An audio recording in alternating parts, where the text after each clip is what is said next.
The morning sun cast long shadows across the grounds of Clarence's house as Camilla, the queen consort, made her way through the familiar corridors. Her footsteps echoed softly against the polished marble floors, each step measured and deliberate. She had been living in these royal residences for years now, but today felt different.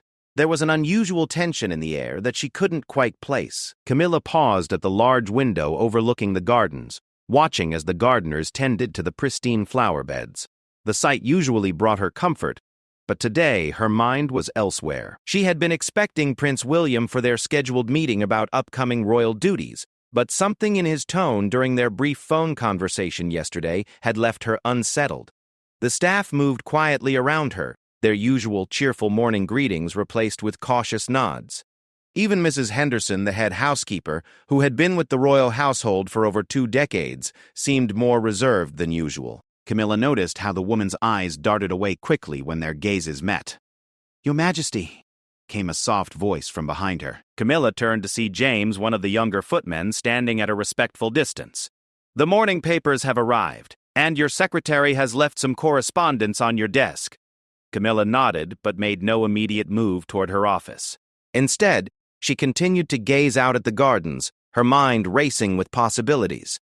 The phone call with William had been brief, almost curt. He had mentioned needing to discuss urgent family matters but had provided no details.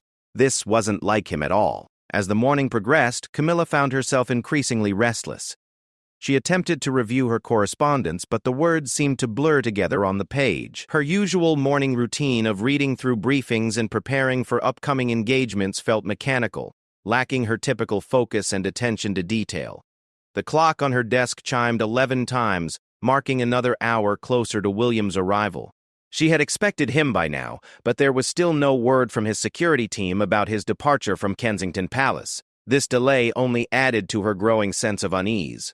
Camilla decided to take a walk through the private quarters, hoping the familiar surroundings would calm her nerves. As she moved through the hallways, she noticed how the staff seemed to be giving her an even wider berth than usual. Conversations stopped abruptly when she appeared, and she caught glimpses of concerned expressions, quickly masked with professional smiles. In the library, she encountered Lady Sarah, one of her ladies-in-waiting, who was arranging flowers in a crystal vase. The woman looked up as Camilla entered, her usual warm smile seeming forced. "Good morning, Your Majesty," Lady Sarah said, her voice carrying an unusual formality. "I trust you slept well?" Camilla studied her companion's face, noting the slight tension around her eyes. "Well enough, thank you." "Have you heard anything about Prince William's arrival time? He was expected over an hour ago." Lady Sarah's hand stilled on the flowers for just a moment before continuing their arrangement.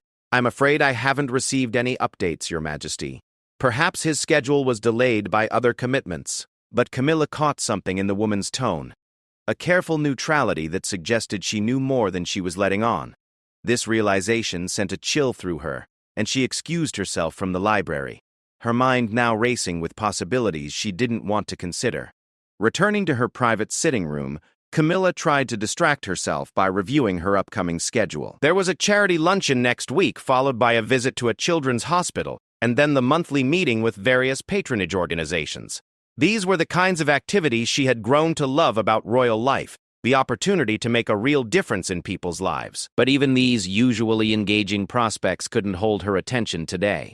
She found herself repeatedly checking the ornate clock on the mantelpiece, watching as the minutes ticked by with no sign of William's arrival.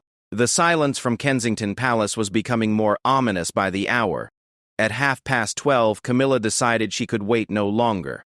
She picked up her private phone and dialed William's direct number, a line that was rarely busy and almost always answered within 2 rings. Today, it went straight to voicemail. Her heart began to beat faster as she listened to William's familiar voice reciting his standard message. She left a brief, carefully worded message asking him to call her back at his earliest convenience, but her hands were trembling slightly as she set the phone down. The afternoon stretched on with no word from William or his office. Camilla attempted to maintain her normal routine, meeting with her private secretary to discuss upcoming engagements and reviewing briefing materials for next week's events. But her concentration was completely shattered, and she found herself asking her secretary to repeat information multiple times. As 4 o'clock approached, Camilla made a decision that she knew might be seen as overstepping boundaries. She instructed her private secretary to contact Kensington Palace directly and inquire about Prince William's whereabouts. The response came back within minutes, delivered in her secretary's carefully neutral tone. "Your Majesty, I'm told that Prince William is currently in meetings and unavailable. His office suggests that today's appointment may need to be rescheduled." The words hit Camilla like a physical blow. In all her years as part of the royal family, William had never simply failed to show up for a scheduled meeting without explanation. Even during the most challenging family situations, he had maintained his professional obligations with military precision. Something was seriously wrong, and the careful silence from everyone around her was beginning to feel like a conspiracy. Camilla dismissed her secretary and sat alone in her office, staring out at the gardens where the shadows were now growing longer as the day progressed. She tried to think through recent events, searching for any clue that might explain this sudden change in William's behavior.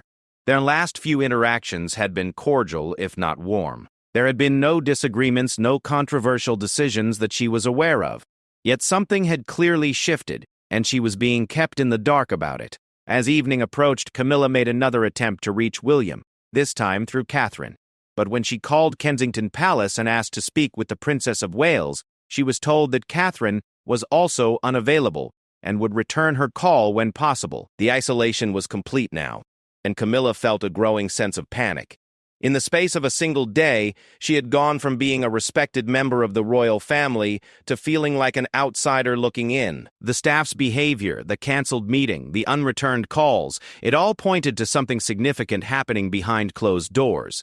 That evening, as Camilla sat in her private dining room picking at a meal she had no appetite for, she made a decision.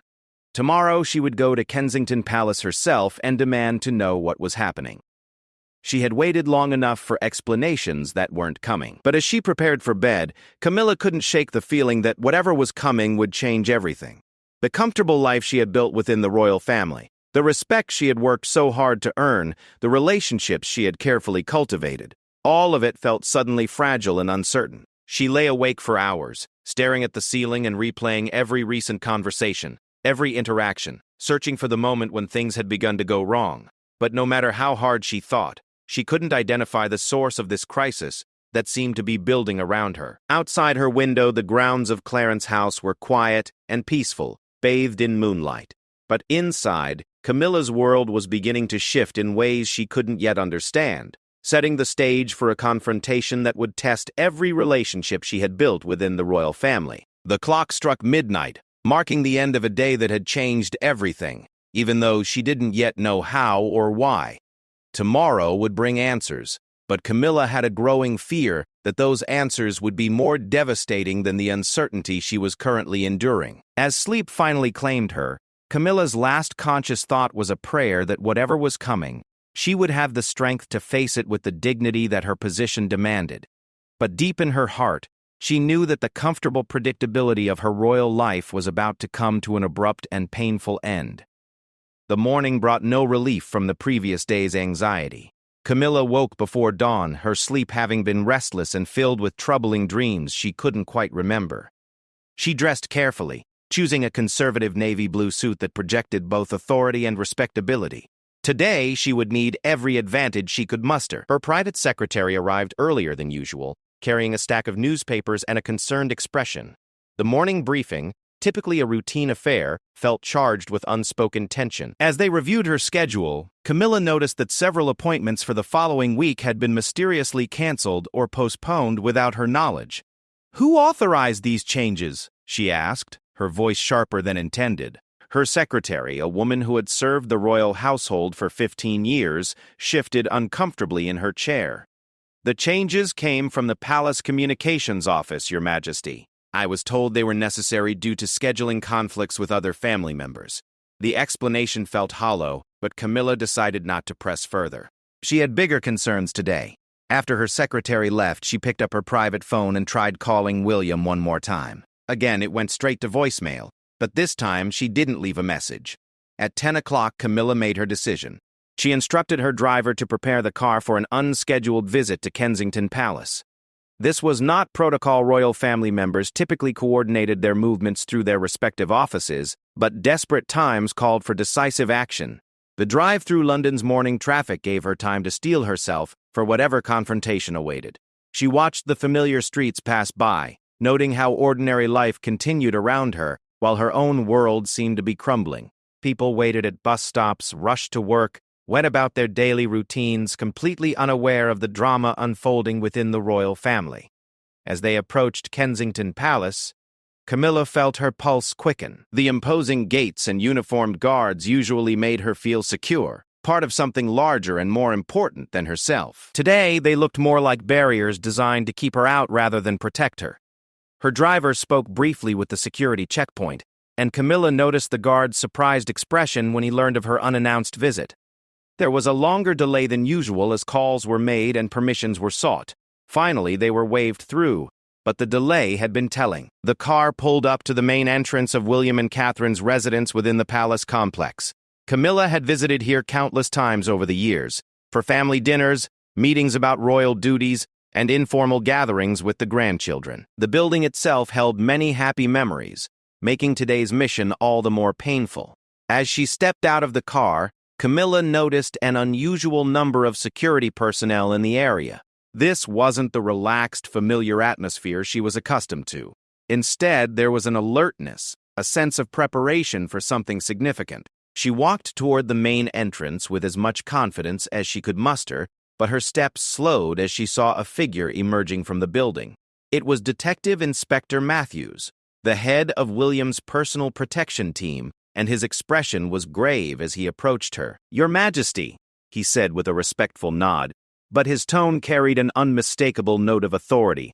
"I'm afraid Prince William is not available to see visitors today." Camilla felt her cheeks flush with a mixture of embarrassment and anger. Being referred to as a visitor in what had been her family's home felt like a deliberate slight. "I'm hardly a visitor, Inspector Matthews. I'm here to see my stepson about urgent family matters."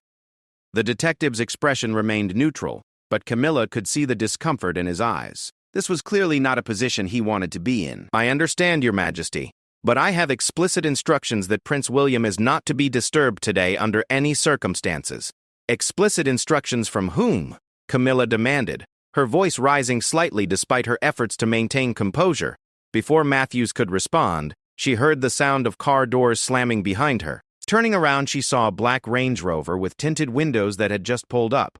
Her heart sank as she recognized it as one of William's official vehicles. The rear door opened and Prince William emerged, but he was not alone. Behind him came three men in dark suits whom Camilla didn't immediately recognize, but their bearing and alertness marked them clearly as senior security officials or palace advisors. William's appearance shocked her. His usually immaculate grooming was absent.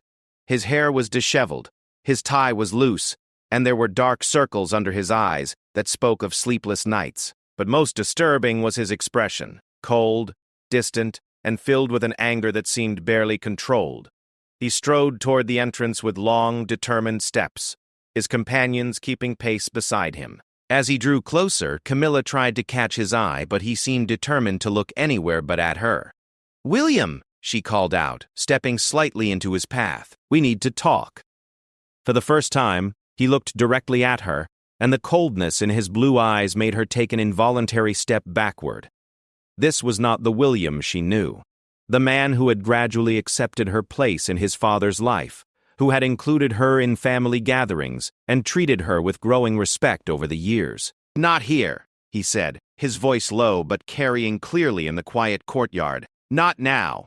He moved to continue past her, but Camilla found her courage and stepped more firmly into his path. "Then when, William? You've ignored my calls, canceled our meeting, and now you're treating me like a stranger. What's happening?" William stopped, his jaw clenching visibly as he struggled with some internal battle. The men with him positioned themselves slightly closer, ready to intervene if necessary, but their presence only added to the surreal nature of the confrontation. "You want to know what's happening?" William's voice was quiet, but there was a dangerous edge to it that Camilla had never heard before. "You really want to know?" Something in his tone warned her that she might not want to hear the answer, but she was in too deep to back down now. Yes, I do. I have a right to know. William laughed, but there was no humor in the sound. Rights? You want to talk about rights? He looked around at the assembled security personnel and advisors, then back at her. Let's go inside. This conversation is long overdue. As they moved toward the entrance, Camilla felt a mixture of relief that he was finally willing to talk and dread about what she was about to learn. The small group walked in tense silence through the familiar hallways, past rooms where she had attended christenings, birthday parties, and quiet family dinners. William led them to his private office, a room Camilla had been in many times but which now felt foreign and unwelcoming. The walls were lined with official photographs and personal mementos, reminders of a shared history that suddenly seemed very fragile. He gestured for her to sit in one of the leather chairs opposite his desk, while his companions took positions near the door. The formal arrangement felt more like an interrogation than a family discussion. William remained standing, pacing behind his desk like a caged animal. When he finally spoke, his words came out in a rush, as if he had been holding them back for days. Do you know what I've been doing for the past week, Camilla? Do you have any idea what kind of conversations I've been having? She shook her head, genuinely confused by his anger and the direction of his questions. I've been in meetings with Palace Communications, with the Prime Minister's office, with senior advisors who've been with this family for decades. I've been trying to figure out how to manage a crisis that you created. The accusation hit her like a physical blow. What crisis? I don't understand what you're talking about. William stopped pacing and fixed her with a stare that was both furious and heartbroken. The photographs, Camilla? The private correspondence? The recordings? Did you really think none of this would come to light? Camilla's mind raced, trying to understand what he meant. What photographs? What correspondence? William, you're not making sense. But even as she protested her ignorance, a cold fear was beginning to form in her stomach. There were things in her past, conversations, and relationships that existed before her marriage to Charles that she had hoped would remain private forever. William reached into his desk drawer and pulled out a manila folder, thick with documents and photographs. He dropped it on the desk between them with a heavy thud that seemed to echo in the silent room. Everything's in there, he said, his voice now deadly calm. Pictures of you with your former husband, letters you wrote to friends about the royal family, recordings of phone conversations where you discussed private family matters with journalists. Camilla stared at the folder as if it were a venomous snake. She didn't need to open it to know that her carefully constructed life was about to come crashing down around her. Where did you get this? She whispered. Does it matter? The point is, it exists. And as of yesterday, copies are in the hands of 3 major newspapers. The room seemed to spin around her.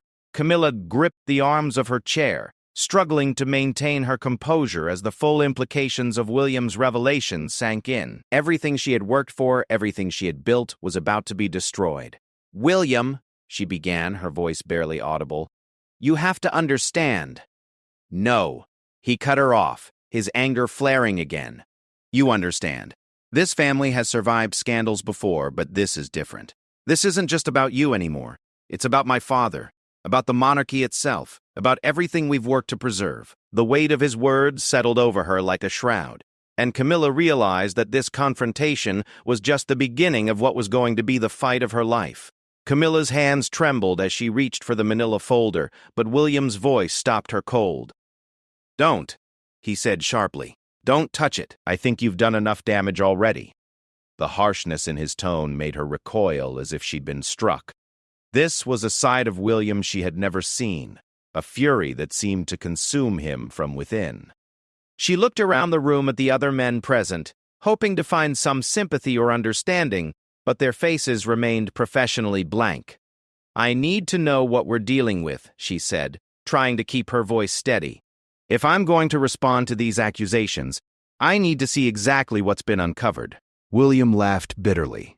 Respond? You think this is something you can just respond to and make disappear? Camilla, we're not talking about a minor indiscretion or a misunderstood comment. We're talking about years of betrayal. He opened the folder himself and began pulling out photographs. spreading them across the desk like playing cards. Even upside down, Camilla could see images of herself from years past, some taken without her knowledge, others that she had hoped were private moments between friends. "This one," William said, pointing to a photograph of Camilla at a restaurant with a man she barely remembered, "was taken 3 months after you married my father. You're obviously very comfortable with someone who wasn't your husband." "That was completely innocent," Camilla protested. "He was an old friend who was going through a difficult divorce. We were just having lunch." "Really? And what about this one?" William pulled out another photograph, this one showing Camilla embracing the same man outside what appeared to be a hotel. "Still just an innocent lunch between old friends?" Camilla stared at the image, her memory slowly reconstructing the context. It had been innocent, but she could see how it might appear otherwise to someone who didn't know the full story. The man had been devastated by his wife leaving him, and she had simply offered comfort to an old friend. "You're taking these completely out of context," she said, but her voice lacked conviction. She could see how the photographs, viewed without explanation, painted a very different picture of her actions. William wasn't finished. He pulled out a stack of papers, what appeared to be typed transcripts of conversations. "And these? Are these also taken out of context?" He began reading from one of the transcripts, his voice dripping with disgust. Quote, "Charles is so naive about public perception.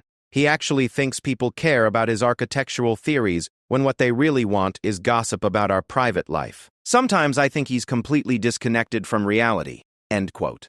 Camilla felt the blood drain from her face. She remembered that conversation, a private phone call with a friend who had been pressing her for details about royal life. She had been frustrated that day, exhausted from a particularly demanding tour, and she had vented her feelings without thinking about the consequences. "That was a private conversation with a close friend," she said weakly. "Everyone needs someone to talk to. A close friend who apparently recorded your conversations and sold them to the highest bidder," William replied coldly. "How many other close friends have similar recordings, Camilla? How many other private conversations are going to surface?" The room felt like it was closing in around her. Camilla had always prided herself on being careful about what she said and to whom, but clearly she had been more trusting than wise. The betrayal by someone she had considered a confidant was almost as devastating as the current confrontation with William. "There's more," William continued, pulling out additional documents. Bank records showing payments to journalists, email correspondence discussing strategy for handling negative press, phone logs showing regular contact with tabloid editors. "That's not what those payments were for," Camilla said desperately. "I was helping a journalist research a book about historical royal residences. It was completely legitimate." "Was it? Because the journalist in question has a very different story. He claims you paid him to suppress certain stories about your past, while feeding him information about other family members to distract media attention." William pulled out a digital recorder and placed it on the desk. "Would you like to hear his account? Because I've got hours of interviews where he details exactly how your arrangement worked." Camilla stared at the recorder as if it were a bomb about to explode. She didn't need to hear the recordings to know that her carefully managed relationships with various media contacts were about to be exposed in the worst possible light. "William, you have to understand the pressure I was under," she began, but he held up a hand to silence her. "No, I don't have to understand anything. What I have to do is protect this family and the institution we represent. And right now, you are the biggest threat to both." The words hit her like physical blows. To be called a threat by the man who would one day be king, the stepson she had worked so hard to win over, was more painful than any public scandal could be. "So what happens now?" she asked, her voice barely above a whisper. William exchanged glances with the men who had remained silent throughout the confrontation. One of them, a distinguished gentleman in his 60s whom Camilla now recognized as Sir Edmund Hartwell, the Queen's former private secretary, stepped forward. "Your Majesty," Sir Edmund said, his tone formal but not unkind, "we believe the best course of action would be for you to consider stepping back from public duties while these matters are investigated and resolved." Camilla's royal duties weren't just her job. They had become her identity, her way of contributing to something greater than herself. The thought of being stripped of her role and public position was almost unbearable. "For how long?" she asked. "That would depend on several factors," Sir Edmund replied diplomatically. The scope of media coverage, public reaction, the findings of our internal investigation, and your cooperation with damage control efforts. William moved around the desk to face her directly. Camilla, I want you to understand something. This isn't just about punishment or blame. The monarchy is facing challenges from multiple directions. Public support is not what it once was, especially among younger generations. We cannot afford a scandal of this magnitude right now. She looked up at him, searching for some trace of the family relationship they had built over the years. And what about Charles? Does he know about all this? The question seemed to cause William physical pain. His jaw tightened, and for a moment, his anger gave way to something that looked almost like grief. My father is in a very difficult position, he said carefully. He's aware of the situation, but his feelings are complicated. He's asked me to handle the initial stages of crisis management. The implication was clear. Charles was avoiding direct confrontation with his wife, leaving William to deliver the devastating news and demands. Camilla felt a new wave of pain at this revelation. She had expected William's anger, but Charles's absence felt like a deeper betrayal. I want to speak with him, she said. That's not possible right now, William replied. He's meeting with constitutional advisors about the potential implications for the crown. This goes beyond just family dynamics, Camilla. There are legal and constitutional questions that need to be addressed. Sir Edmund cleared his throat diplomatically. Your Majesty, we would strongly advise that you retain independent legal counsel. While we hope to manage this situation quietly, there may be criminal implications related to some of the financial transactions we've uncovered. The word criminal sent a chill through Camilla that had nothing to do with the temperature of the room. She had never imagined that her attempts to manage media relationships and protect her privacy could be construed as illegal activities. What kind of criminal implications? She asked. Potentially bribery, conspiracy to pervert the course of justice, misuse of royal position for personal gain. Sir Edmund listed matter-of-factly. These are preliminary assessments, of course, but they're serious enough that the palace legal team believes independent representation would be in your best interest. William sat down heavily in his chair, suddenly looking older than his years. Camilla, I need you to understand that I take no pleasure in this. Despite everything, you're family. But I also have responsibilities that go beyond family loyalty. The room fell silent, except for the ticking of an antique clock on the mantelpiece. Camilla felt as though she were drowning, struggling to process the magnitude of what was happening to her life. What do you need from me? She finally asked. Complete cooperation, William replied immediately. Full disclosure of all your media contacts, financial records, correspondence, everything. And most importantly, no contact with any journalists or media outlets. Any statements will go through palace communications. And if I refuse? The question hung in the air like a challenge. William's expression hardened again, and when he spoke, his voice carried the authority of a future king. Then you'll be on your own when this story breaks. And trust me, Camilla, you don't want to face this alone. The threat was clear, and Camilla realized that her choices had been reduced to cooperation or complete exile from the only life she had known for the past 2 decades. As she sat in that familiar room, surrounded by men who held her future in their hands, she understood that the comfortable existence she had built was already over. The only question now was whether she could salvage anything from the wreckage of her royal life. The silence stretched on for what felt like hours, but was probably only minutes. Camilla stared at the folder of evidence on William's desk, her mind racing through possible responses and explanations. But with each passing second, she realized how futile any defense would be. The evidence was overwhelming, and the context had been lost in a web of appearances and implications. I need time to think, she finally said, her voice hoarse from the strain of the confrontation. William shook his head firmly. Time is a luxury we don't have. The newspapers have agreed to hold the story for 48 hours while we prepare an official response. After that, this becomes public whether we're ready or not. Sir Edmund stepped forward again, his expression sympathetic but resolute. Your Majesty, we understand this is overwhelming, but decisions made in the next few hours will determine how this situation unfolds. The royal family has weathered many storms, but only through swift and decisive action. Camilla looked around the room at the faces surrounding her. These were men she had known for years, people who had been present at family gatherings and official functions. Now they looked at her like a problem to be solved rather than a person to be supported. "What exactly are you asking me to do?" she asked. William leaned forward, his hands clasped tightly on the desk. "First, you need to provide us with a complete list of every journalist, editor, or media contact you've had any relationship with over the past 5 years. Every payment, every favor, every informal conversation." The request felt like being asked to hand over her entire social network for dissection. Over the years, she had cultivated relationships with numerous media figures, partly for protection and partly to ensure fair coverage of royal events. The idea of exposing all of those connections terrified her. "Some of those relationships are completely innocent," she protested. "People I've known for decades who happen to work in media." "Then they have nothing to worry about," William replied coldly. "But we need to identify who might have additional material and what their motivations might be for releasing it." Sir Edmund opened a briefcase and pulled out several legal documents. "We've prepared a comprehensive statement that acknowledges certain errors in judgment while maintaining your dignity and position within the family. However, it does require your agreement to step back from public duties for a period of 6 months to a year." Camilla reached for the documents, her hands shaking slightly.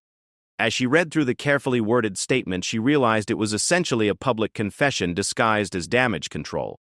The language was diplomatic, but the meaning was clear. She was admitting to inappropriate conduct and accepting punishment. "This makes it sound like I'm guilty of criminal behavior," she said after scanning the first page. "The alternative," William replied grimly, "is letting the newspapers tell their version of the story without any input from us. Trust me, their version will be far less kind." One of the other advisors, a woman Camilla now recognized as the palace's head of communications, spoke for the first time. "Your Majesty, public perception is already shifting based on rumors that have been circulating. If we can control the narrative with a proactive statement, we have a chance to minimize long-term damage." "And if I refuse to sign this?" The question created another uncomfortable silence. William stood and walked to the window, gazing out at the palace gardens where his children had played countless times, where family photos had been taken, where normal life had once seemed possible. "If you refuse," he said without turning around, "then you'll be fighting this battle entirely on your own. No palace legal support, no communications assistance, no family unity. And Camilla, when those newspapers publish their stories, they'll paint you as not just a scandal-ridden royal, but as someone who put her own interests above the monarchy itself." The isolation implied in his words was terrifying. Camilla had never realized how much her identity and security were tied to the royal family's support structure. Without it, she would be just another aging socialite caught up in a media scandal. "What about Charles?" she asked again, her voice barely audible. "I need to speak with my husband." William finally turned from the window, and his expression had softened slightly. "My father is devastated, Camilla. This isn't just about your actions. It's about his judgment in marrying someone who could create this kind of crisis. He's facing questions about his fitness to rule, about whether his personal relationships compromise his ability to lead." The revelation hit her like a physical blow. She had never considered that her actions might threaten Charles's position as king. In her mind, she had been protecting both herself and the family by managing media relationships. Now she realized she may have accomplished the exact opposite. "He could lose the throne over this?" she whispered. "There are constitutional experts who believe a scandal of this magnitude could trigger a crisis of confidence in the monarchy," Sir Edmund explained gently. "While the legal framework for abdication is complex, political pressure could make it inevitable."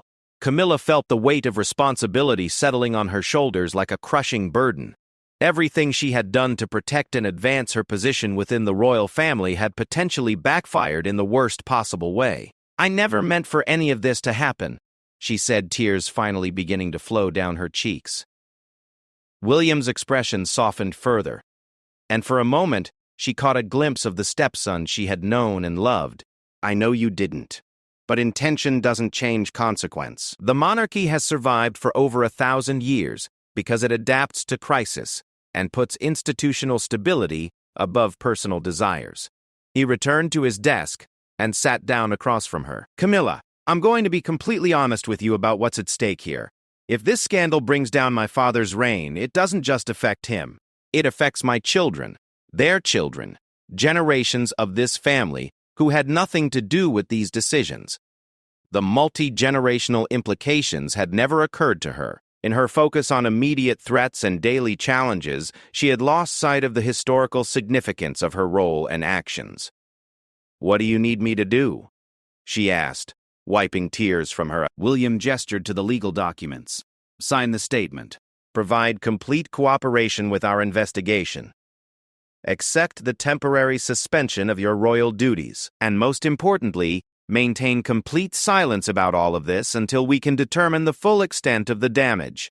Sir Edmund placed a pen on the desk near her hand. "Your Majesty, I know this is difficult, but time really is working against us. Every hour we delay gives potentially hostile media outlets more opportunity to shape the narrative." Camilla picked up the pen but hesitated before signing. "What guarantees do I have that cooperating will actually protect me? What if I give you everything you're asking for, and you still decide I'm too much of a liability?" The question hung in the air uncomfortably. William exchanged glances with his advisors before responding. "I can't make guarantees about the outcome," he admitted, "but I can promise that cooperation gives you the best possible chance of remaining part of this family and eventually resuming your royal role. Fighting us, on the other hand, guarantees that you'll face this crisis alone." The choice, when stripped of diplomatic language, was stark: submit to the royal family's demands or face complete ostracism. Camilla realized that her years of careful maneuvering and relationship building had ultimately led to this moment of complete powerlessness. She signed the documents with a heavy heart, each signature feeling like another piece of her independence being stripped away. As she finished the last page, William gathered the papers and handed them to Sir Edmund. "What happens now?" she asked. "Now you go home and wait," William replied. "Our communications team will coordinate the release of your statement with responses to the newspaper stories. Your calendar will be cleared for the next several weeks, and all public appearances are canceled." The reality of her exile was beginning to sink in. No royal duties meant no purpose, no structure to her days, no sense of contributing to something greater than herself. She would be trapped at Clarence House, cut off from the life that had given her meaning for over 2 decades. "For how long?" she asked. "That depends on how the public reacts and whether any additional revelations surface," William replied.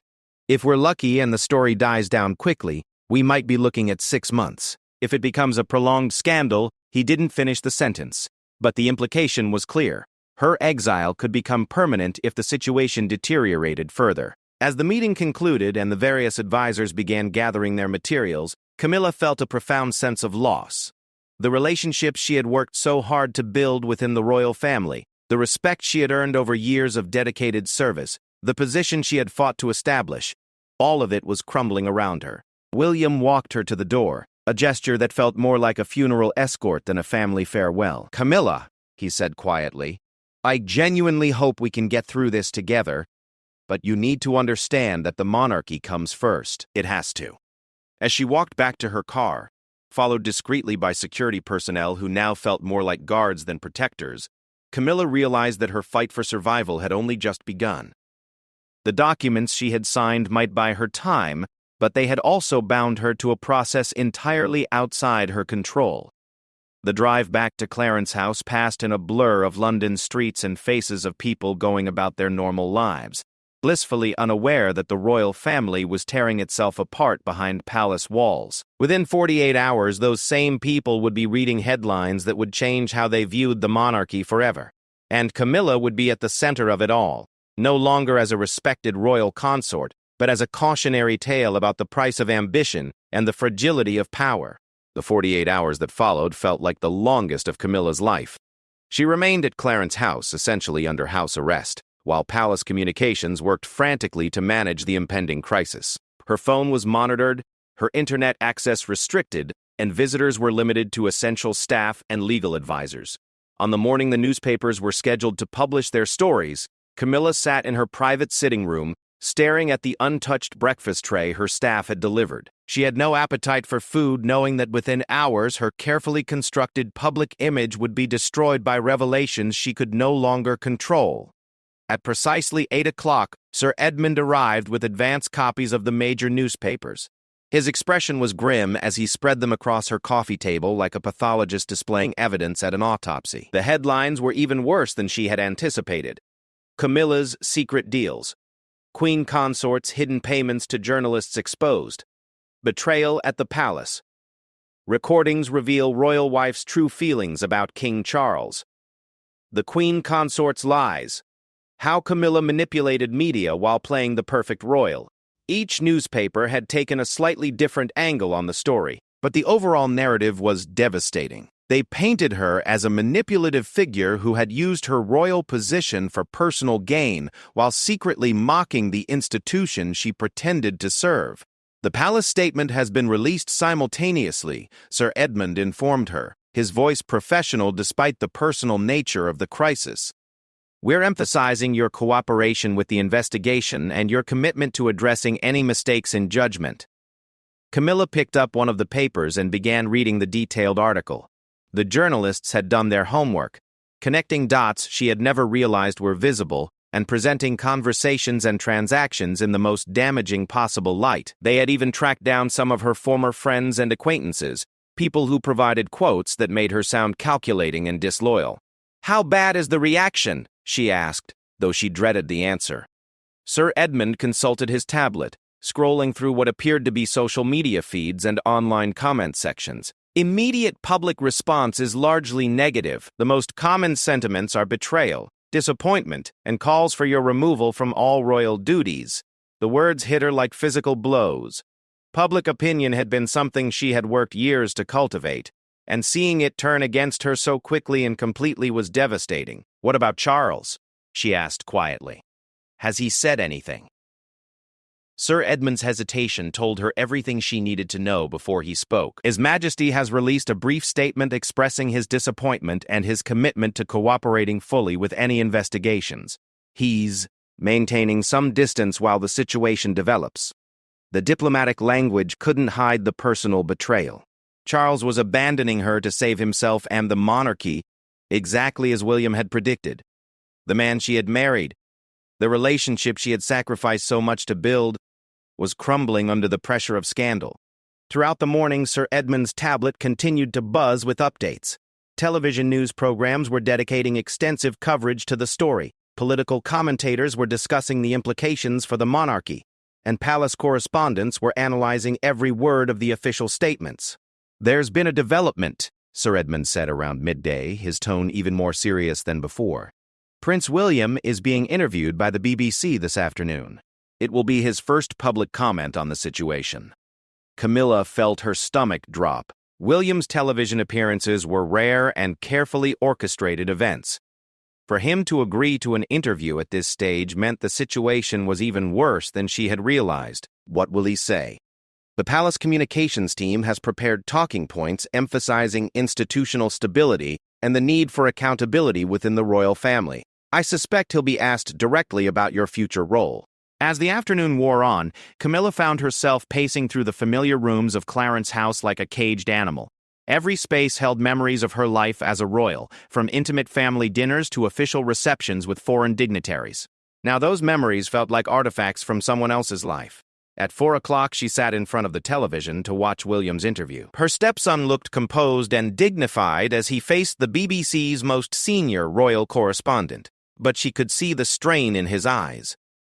The interview began with routine questions about his current charitable work and upcoming royal engagements, but quickly moved to the scandal dominating the headlines. "Your Royal Highness," the interviewer said, "there have been serious allegations made about the Queen Consort's conduct. How does this affect the royal family and your father's reign?" William's response was measured but devastating. "The royal family takes these allegations very seriously. We have always held ourselves to the highest standards of integrity and public service. When those standards are not met, there must be accountability and consequences." "Are you saying that the Queen Consort should face consequences for her actions?" "I'm saying that anyone who holds a position of public trust must be held accountable for their actions, regardless of their personal relationships or family connections. The institution of monarchy is bigger than any individual." Camilla felt tears streaming down her face as she listened to William systematically distance the royal family from her. His words were carefully chosen, but the message was clear. She was being sacrificed to protect the monarchy. The interviewer pressed further. There are calls for the queen consort to be stripped of her titles and removed from all royal duties. Is that something the family is considering? William paused before responding. And in that pause, Camilla saw her future. All options are being considered as we work to restore public trust and confidence in the royal family. Our primary concern is serving the British people and upholding the values that have sustained the monarchy for generations. The interview continued for another 10 minutes, but Camilla had heard enough. William had just announced to the entire nation that she was expendable, that her removal from royal life was not only possible but likely. As the program ended, Sir Edmund turned off the television and sat across from her. Your Majesty, I think it's time we discussed your long-term options. What options? She asked bitterly. It sounds like my fate has already been decided. Not necessarily. The palace is still hoping this situation can be managed without permanent consequences for your position. But that depends largely on how the next few weeks unfold. Sir Edmund opened his briefcase and pulled out another set of documents. We've prepared several possible scenarios, ranging from a gradual return to public duties after a period of rehabilitation to a more permanent reduction in your royal role. Camilla looked at the papers but couldn't focus on the words. Everything felt surreal, like she was watching someone else's life fall apart rather than experiencing her own destruction. There is another option, Sir Edmund said quietly, though it's one we hope won't be necessary. What kind of option? Complete withdrawal from public life. A quiet retirement to private residence, with a financial settlement that would ensure your security but remove you entirely from royal duties and public appearances. The suggestion felt like a death sentence. To go from being queen consort to being a forgotten footnote in royal history was almost unbearable to contemplate. And if I refuse all of these options? Sir Edmund's expression grew even more serious. Then you would face the consequences alone, without family support, legal protection, or financial security. Given the evidence that's been assembled, that could include criminal charges and civil lawsuits from individuals who claim to have been damaged by your actions. The trap was complete. Camilla realized that her cooperation had not bought her protection. It had simply given the royal family the tools they needed to destroy her more efficiently. As evening fell, she found herself alone in her sitting room, surrounded by newspapers that chronicled the destruction of her reputation and life. The phone had stopped ringing hours ago. Apparently, even her closest friends had decided she was too toxic to associate with. The future stretched ahead of her like a wasteland. Whether she chose exile, permanent retirement, or a desperate fight to salvage her position, nothing would ever be the same. The comfortable life she had built, the respect she had earned, the relationships she had cultivated, all of it was gone. Outside her window, London continued its normal rhythm, millions of people going about their lives while her world collapsed in silence. Tomorrow would bring new headlines, fresh analysis of her downfall, and probably more revelations that would make recovery impossible. Camilla closed her eyes and tried to remember what it had felt like to believe she was secure, protected, and valued. But those memories already felt like they belonged to someone else, a woman who had existed before she learned the true price of royal ambition. The clock on the mantelpiece chimed midnight, marking the end of her first day as a national scandal. Tomorrow would bring new challenges, fresh humiliations, and impossible choices. But tonight, in the quiet of her now empty palace, Camilla finally understood that her fight had been lost before it had even begun. The monarchy would survive as it always had, by sacrificing whatever threatened its stability, and she had become that threat. As she finally climbed the stairs to her bedroom, Camilla knew she was walking toward an uncertain future in which everything she had worked for might be stripped away. The guard who had once protected her was now there to ensure she remained isolated until her fate was decided by others. The door that had once represented her entry into royal life now seemed like a barrier between her and the freedom she had given up long ago. But it was too late for regrets, too late for different choices. All that remained was to face whatever consequences awaited her, with whatever dignity she could muster, knowing that history would remember her not as a queen, but as a cautionary tale about the price of ambition and the fragility of power.